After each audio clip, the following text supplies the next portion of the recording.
So this is Clever Hans. And if you haven't heard of Clever Hans, he was a horse in, I think it was Germany, that was thought to have amazing cognitive skills, basically the cognitive skills of around a 14-year-old. He could do math problems. He could make change. He could find square roots. Like he was pretty impressive. And they actually had a board from one of the universities at the time study this horse, and it was pretty cool even why he was doing these things, because his owner did believe that animals had more cognitive abilities than essentially they were being given credit for. So he chose Hans in order to teach him. And he was a school teacher, so he was a good teacher himself. So he chose Hans to teach him. Hans turned out to be an incredible pupil.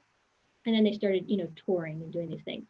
Actually, a university board was sent out to verify that there wasn't any trickery going on here, and they verified that it was correct, that Hans was, really doing these problems, solving these problems.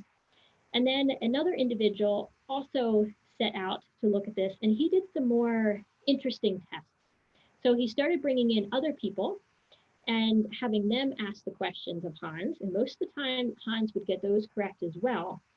But where his